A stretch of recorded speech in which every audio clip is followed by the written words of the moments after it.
Halo semuanya, perkenalkan nama saya Cesalia Ramadhani dari kelas 10D nomor absen 9. Nah, di sini saya ingin membahas tentang kerajaan yang ada di Indonesia, yaitu Kerajaan Majapahit. Langsung saja. Jadi, Kerajaan Majapahit ini didirikan pada tahun 1293 Masehi oleh Raden Wijaya. Awalnya, wilayah yang memusat Majapahit itu merupakan bagian dari Kerajaan Singasari. Namun, Singasari itu mengalami keruntuhan setelah diserang oleh Jayakatwang dari Kediri. Nah, kondisi ini membuat situasi politik menjadi tidak stabil tuh. Dalam keadaan tersebut, Raden Wijaya tidak menyerah begitu saja. Beliau justru menyusun strategi yang sangat cerdas untuk merebut kembali kekuasaan. Salah satu langkah yang dilakukan adalah bekerja sama dengan pasukan Mongol. Awalnya, kerjasama ini tuh bertujuan untuk mengalahkan Jayakatwang. Setelah Jayakatwang berhasil dikalahkan, Raden Wijaya tuh menunjukkan kecerdasannya dengan berbalik melawan pasukan Mongol. Nah, ia berhasil mengusir mereka dan mengeluarkan mereka dari Pulau Jawa. Dari peristiwa ini, akhirnya Raden Wijaya itu mendirikan kerajaan Majapahit dan menjadi raja pertama. Hal ini juga menunjukkan bahwa Raden Wijaya bukan hanya berani, tetapi juga memberi strategi dan kecerdikan yang luar biasa dalam menghadapi musuh. Yang kedua, ada raja-raja yang memerintahi kerajaan Majapahit. Yang pertama ada Raden Wijaya pada tahun 1293 sampai 1309 Masehi. Kemudian dilanjut oleh Srijaya Negara pada tahun 1309 sampai 1328 Masehi. Kemudian Tribhuwana Tunggadewi pada tahun 1328 sampai 1350 Masehi, dan yang terakhir adalah Raja Hayam Wuruk pada tahun 1350 sampai 1389.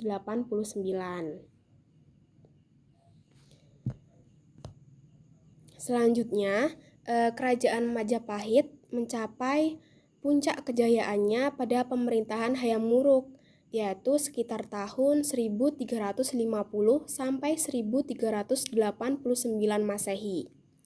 Pada masa ini, ia itu didampingi oleh seorang patih yang sangat terkenal, namanya adalah Gajah Mada. Nah, Gajah Mada ini dikenal karena mengucapkan sumpah palapa.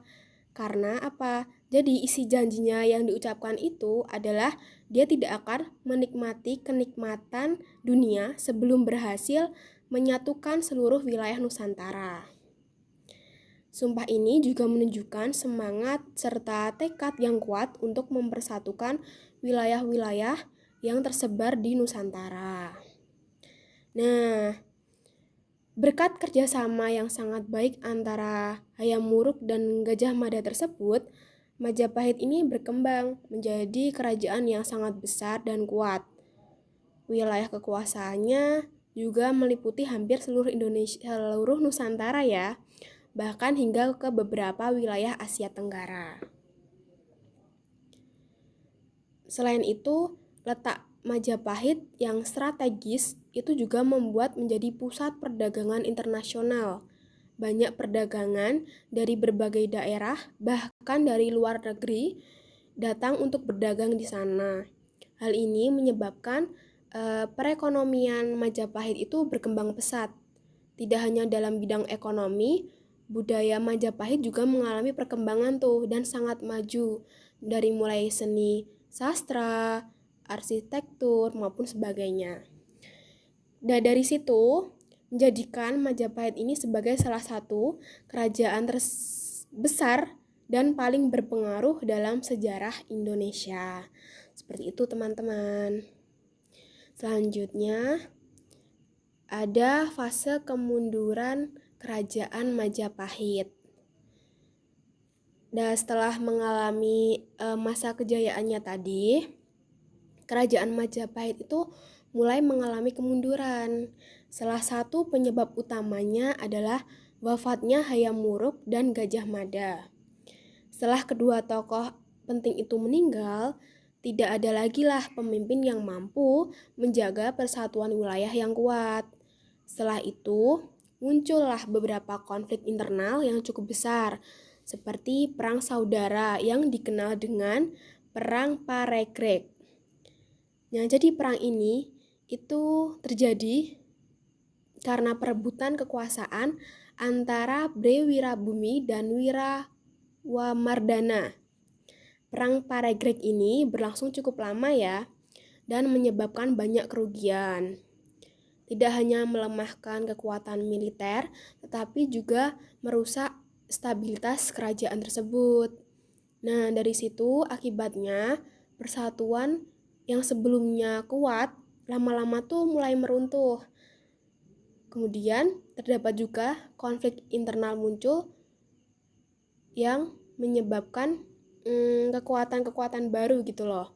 Selanjutnya muncul juga kekuatan di wilayah pesisir, yaitu seperti kerajaan Islam. Contohnya sendiri ada Kesultanan Demak. Nah, kerajaan ini berkembang pesat dan mulai menguasai jalur perdagangan yang sebelumnya dikuasai oleh kerajaan Majapahit. Hal inilah membuat perekonomian Majapahit itu semakin melemah. Ditambah lagi, pemerintahan pusat yang sudah tidak kuat menyebabkan daerah-daerah bawahnya itu mulai melepaskan diri gitu loh, dan tidak lagi patuh terhadap kerajaan Majapahit itu. Selanjutnya, dari situlah berbagai masalah muncul. Kerajaan Majapahit akhirnya mengalami kemunduran secara bertahap sehingga runtuhlah sekitar pada abad ke-15. Seperti itu. Selanjutnya ada bukti-bukti peninggalan kerajaan Majapahit itu sendiri ya. Peninggalan kerajaan Majapahit meskipun telah runtuh, kerajaan Majapahit itu juga meninggalkan banyak bukti sejarah yang masih bisa kita pelajari juga hingga saat ini. Salah satu peninggalan penting adalah kitab Negara Kertagama.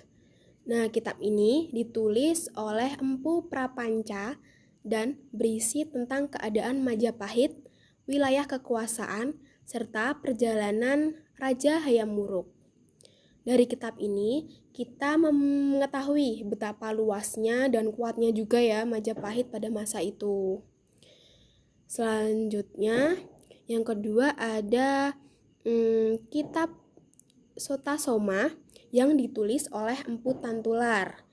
Kitab ini sangat penting karena memuat semboyan Bhinneka Tunggal Ika yang berarti berbeda-beda tetapi tetap satu jua. Semboyan ini masih digunakan sebagai moto negara Indonesia hingga sekarang ya. Dalam bidang arsitektur terdapat juga berbagai candi peninggalan Majapahit seperti Candi Panataran yang merupakan salah satu candi terbesar. Candi ini juga digunakan sebagai tempat ibadah dan menunjukkan kemajuan teknologi bangunan pada masa itu. Selanjutnya, ada juga Candi Tikus yang berfungsi sebagai petirtaan atau tempat pemandian untuk kegiatan ritual keagamaan. Gambarnya seperti ini ya teman-teman, bisa dilihat. Selanjutnya juga ada Candi Bajang Ratu dan bentuknya itu seperti gapura, kemudian dipercayai sebagai pintu masuk menuju kawasan yang suci. Candi ini menunjukkan juga keindahan seni ukir khas Majapahit pada masa itu. Dan yang terakhir ada Prasasti Kudadu yang berisi kisah perjuangan Raden Wijaya sebelum mendirikan Majapahit. Dari prasasti ini kita bisa mengetahui lebih dalam tentang sejarah dari berdirinya Kerajaan Majapahit itu sendiri.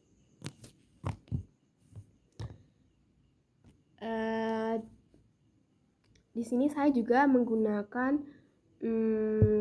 daftar pustaka banyak dari internet yang saya gunakan untuk mendukung isi materi tersebut ya.